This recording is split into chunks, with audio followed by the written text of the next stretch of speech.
Hey people, just there behind me is the Southern Ocean, and I'm in the middle of chasing one of my dream harvests, if you will. A trip I wanted to do for a very long time. Just knocked out a couple of days of the South Coast track along southern Tasmania. Incredibly wild spot, and basically the southernmost spot you can get in Australia. And I'm chasing the southernmost trout in an incredible location called River Lagoon. The inspiration for this trip came from my favourite book, Trout Gravlax of Tasmania, by the legend himself, because it offered the chance to catch the southernmost trout in Australia, but also the chance to catch trout in salt water. Now it's an opportunity we very rarely ever get on the mainland, but Tassie has it. It also offers a chance to catch fish that are of extremely high eating quality, very well fed from the ocean. So that's where it started. Now my adventure is taking place here in the Southwest National Park here, which is part of the World Heritage Area. Incredible location. And for me, the only way to access this was to use the South Coast track starting from Cockle Creek, which is about as far south as anyone can get in Australia with a car. A lot of people do the South Coast track starting at Melaleuca here, but flying in. They walk all the way, finishing at Cockle Creek. I would have to start at Cockle Creek, head directly to the lagoon, and then back again that way. I had about 6 days for this adventure, and it was going to be more than 2 days to get to the lagoon itself. So if you've done the South Coast track before, you'll know about the lagoon. You'll have crossed it in those little dinghies that they have parked there. And it's not a walk to be trifled with. And the walk that I did on the second day in between South Cape Creek and Granite Beach was some of the hardest hiking I've ever done in my life. Folks, I feel absolutely privileged. It's like a pilgrimage for me, for what I love. Hope you enjoy this mission, folks. Take it easy.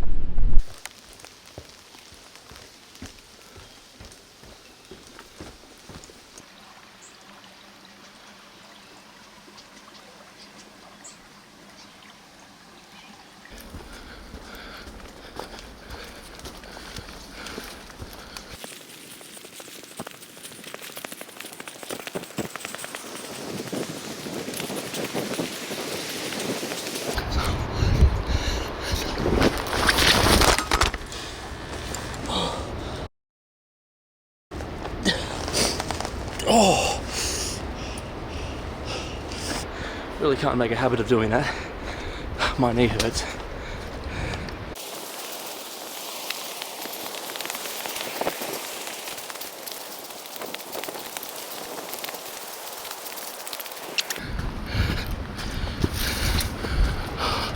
Oh wow!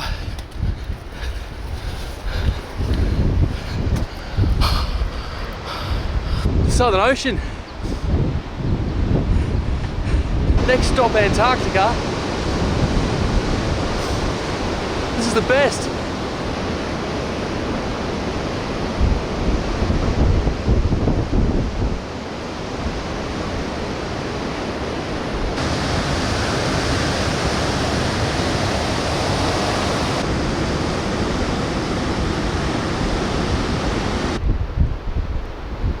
South Cape Beach, and that just up there in the corner is South Cape Creek.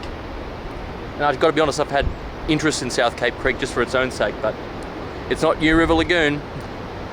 That's where I'm going.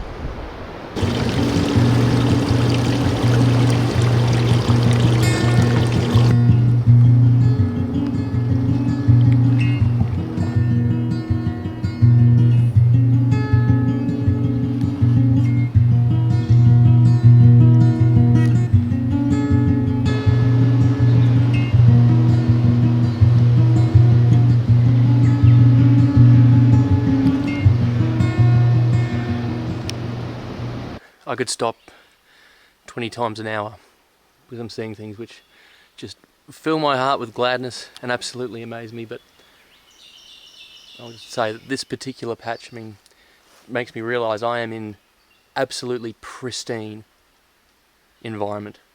I've never been in environment so pure before.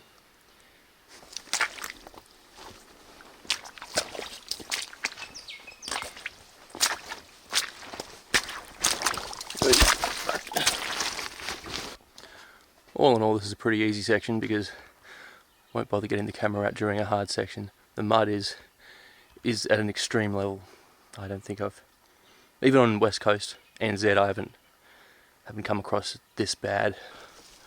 This kind of stuff, literally for hours and hours and hours, like over every puddle. It's up to waist deep in there. Seriously, full on.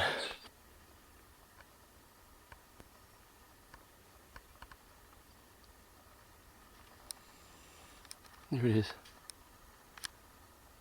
Brian Beach. I've wanted to see that and be here for so long.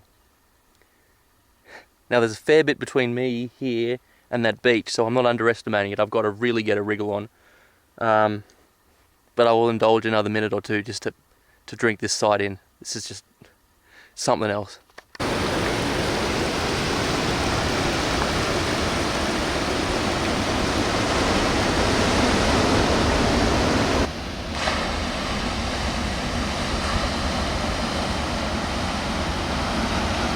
All very beautiful, lovely backdrop, sunny days, and there's a reason I'm wearing snake gaiters. Hey buddy,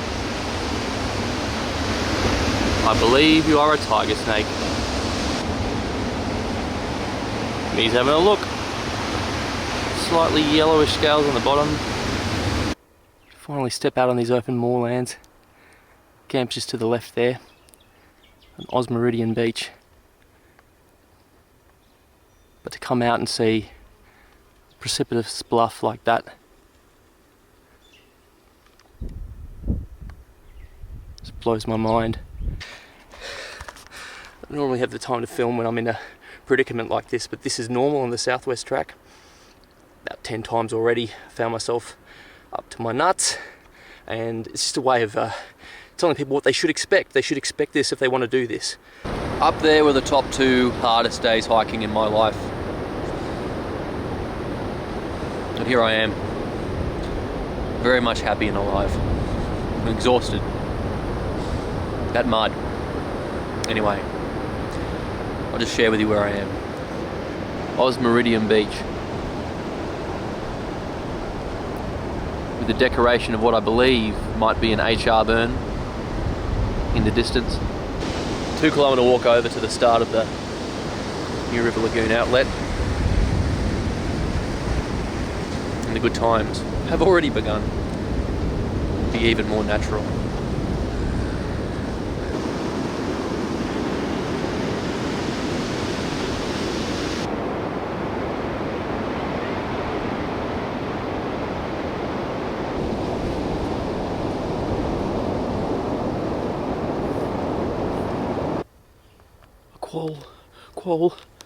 Quoll, fucking quoll.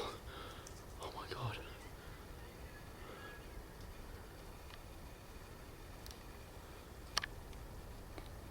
He's been into the wraps.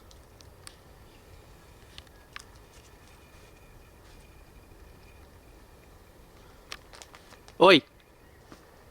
No. No wraps for you. No, my wraps. My wraps. What do you normally eat? Not my wraps. Leave my wraps alone.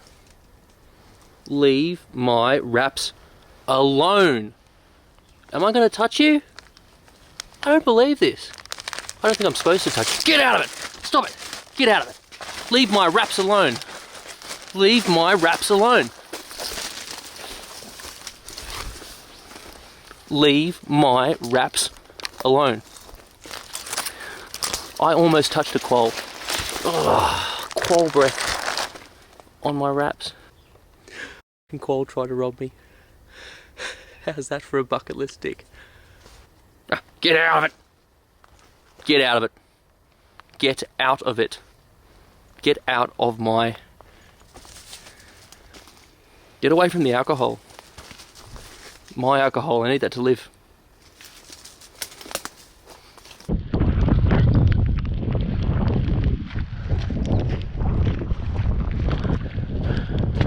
So wet, and I'm so exhausted. but I keep looking at the ocean.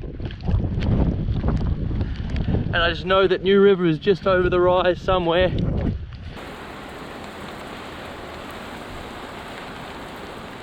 That's the outlet from the lagoon. Loops around for another kilometre to my left. Not gonna lie, like this is hard work. It's an hour and 15 just to get here in the morning. As the crow flies, this walk is only supposed to be 2 kilometres, and I'm not even part way. Working really hard and trying to stay positive, and that's a challenge right now. I'm just wondering if I've bitten off way more than I can chew.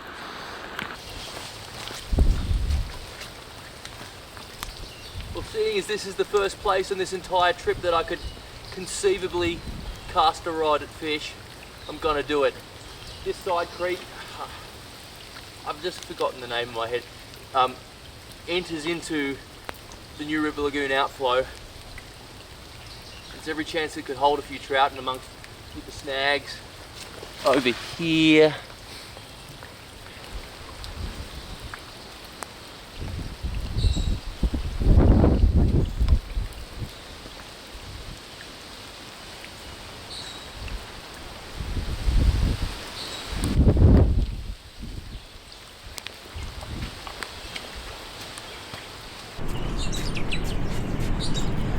I've wanted to be here and do this for so long, and now I can. It just feels great. I mean, obviously a fish would be even more amazing, but the point is that I'm here and that I can.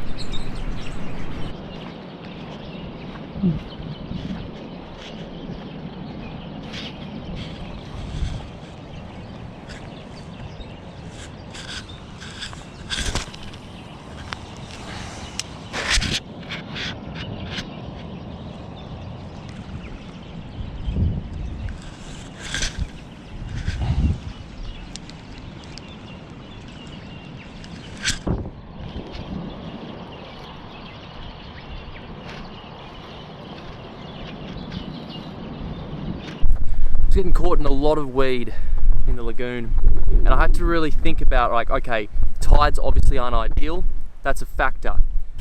This is that creek that I had a cast on before, and this is where it enters the outlet of the lagoon.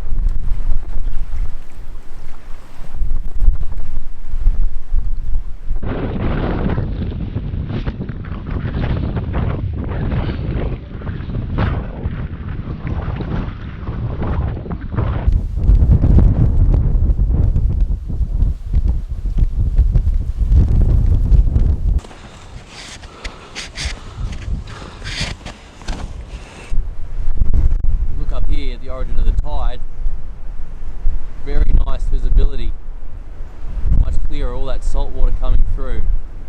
Now all that fresh water from the southwest is just that deep brown tannin. It's so thick.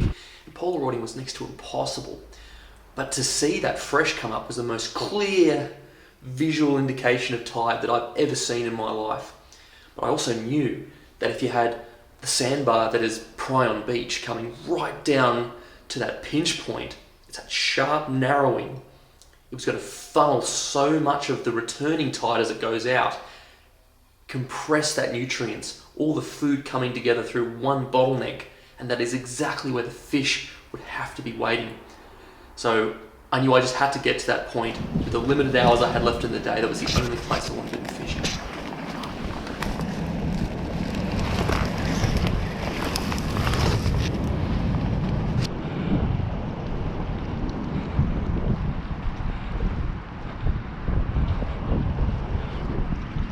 Between here, when that tide starts coming out,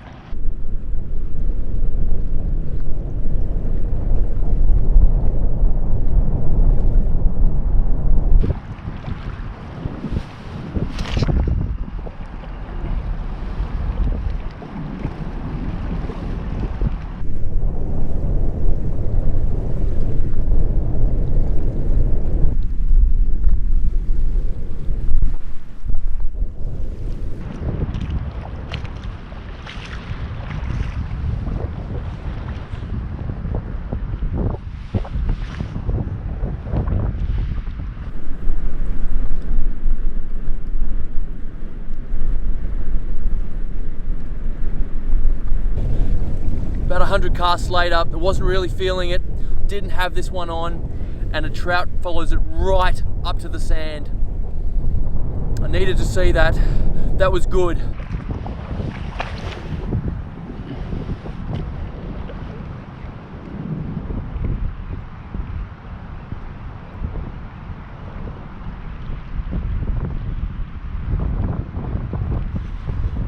Fish, fish, fish, fish! Come on, come on! Oh, I can't believe I'm doing it. It's a trout! This would be the southernmost trout I could ever catch in my life. It's a beautiful brownie. I can't believe it. I can't believe it. Come on. Oh my God! Yes!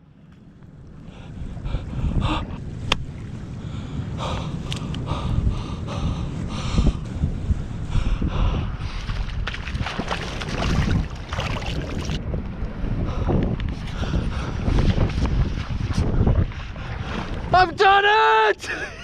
Yes! Woo! This is living! This is living!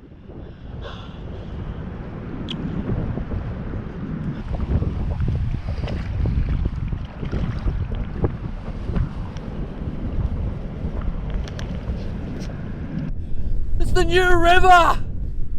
That's Precipitous Bluff! This is the southernmost trout I'll ever catch in my life! This is what I came here for, and I've got it! I didn't think I'd get it, but I've got it! I just keep looking at where I am. I'm literally at the end of the earth here, and it was really hard getting here. It was a really tough slog. But this is a brown trout from New River.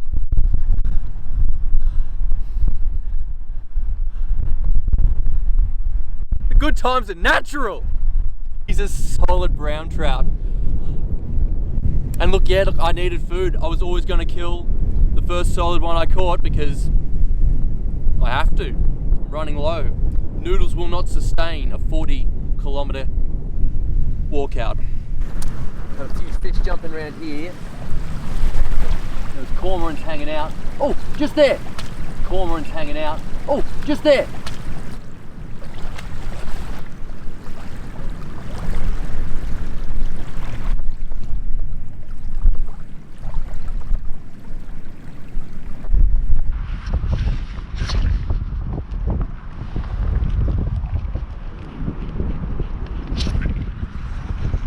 Oh, come on.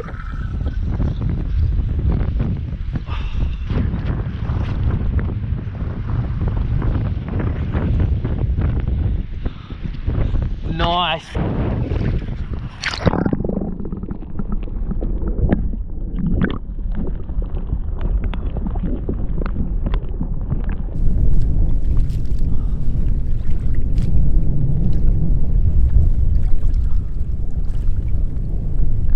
Another one. Lovely colours on him. Fantastic.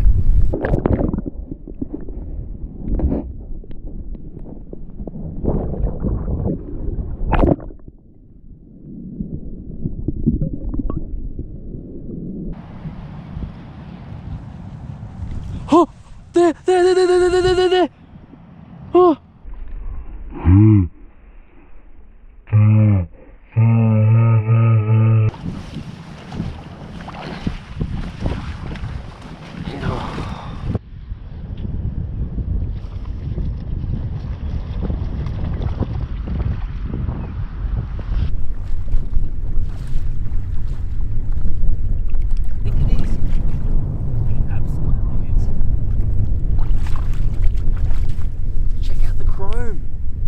That's a little sea runner.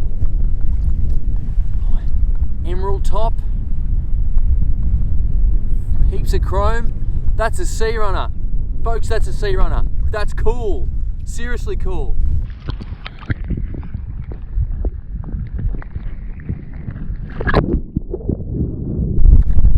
Now we can see that transition salt water back to the tannin again. 100% brown coming in. This is the official tide change.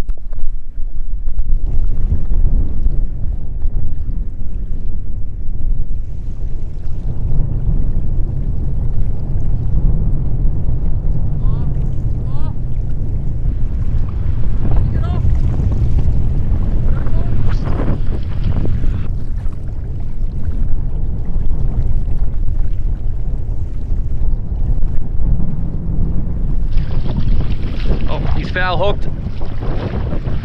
Foul hooked. Tubby little thing. Aren't you healthy? So let's get that out of. Oh.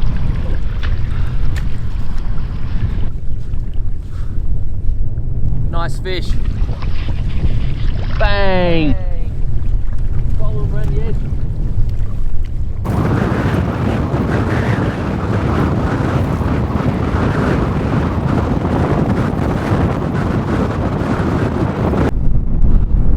That's a wrap, folks. New River, it's been incredible. Loved it. But I got to do justice to that first fish. That ties together the harvest. You guys know what I mean. It's important. Adios.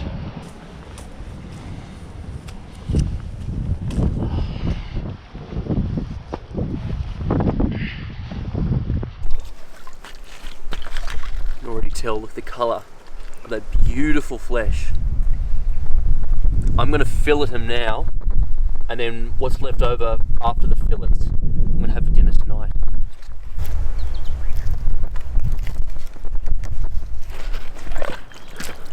Look at that colour. That's insane.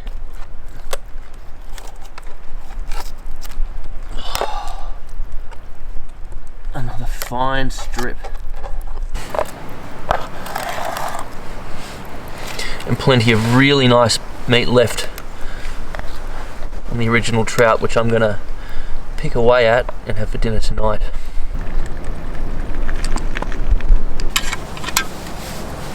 Firstly, some gin. It's a really nice gin. Some lemon. Oh, I want to get stuck into the gin. It's got lemon myrtle in it. But I'm going to just splash a bit on each piece and then cure. So what I've got here is a mixture of salt, sugar and a little bit of cracked pepper, and there's, I don't know, 70% salt to 30% sugar. Now I don't want to overwhelm the fish with salt, but I do have to put enough in to cure it because, you know, having this uncooked, it does need to be a complete cure.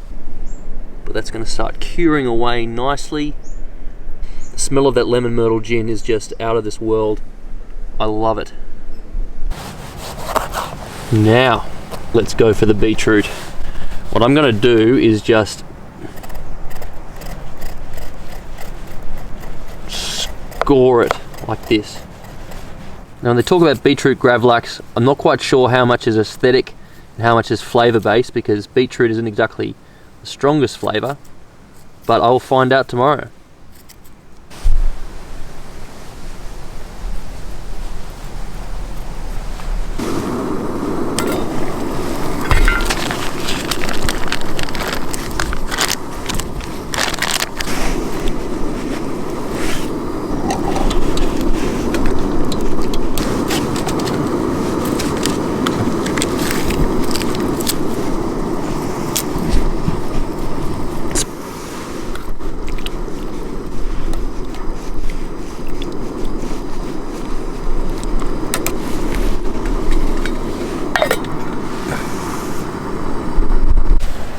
Oh,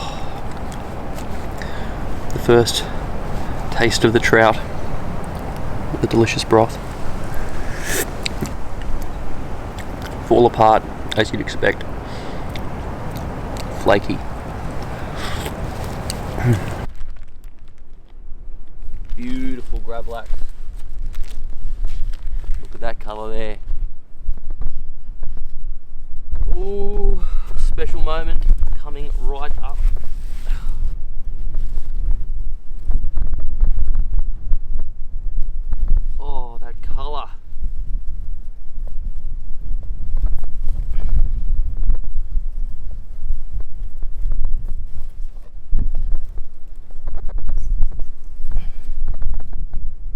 this is magic.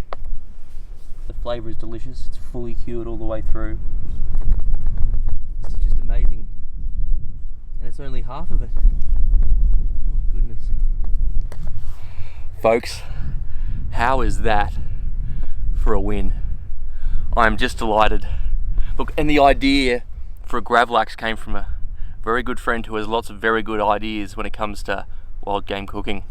And the main motivation behind this is a fuel stove only area. And you know, it seemed like a really nice idea to cook up a trout over a fire, but you can't. So what was a second option that could really do justice to it?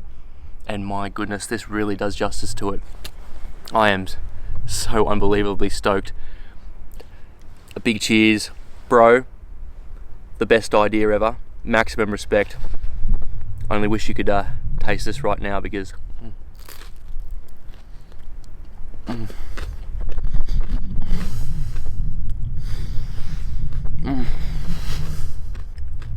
it's just the best. This is where it's at.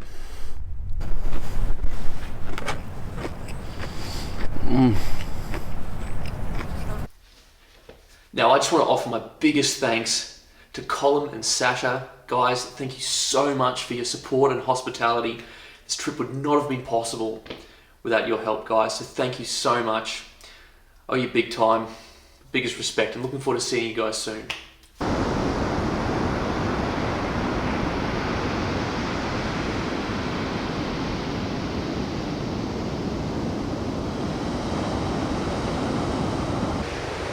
Well folks, that's the last of my battery there, and I've got a couple of days hard punching it out with sore legs to go. So I'm going to wrap it up here. All I want to say though is, I hope anyone who's thought about adventures like this just know it's possible. Know how rewarding it is. Don't be afraid to make the sky the limit, We can all get our good times natural. Anyway, thanks so much for joining me on this journey. Maximum respect to everyone. Take it easy.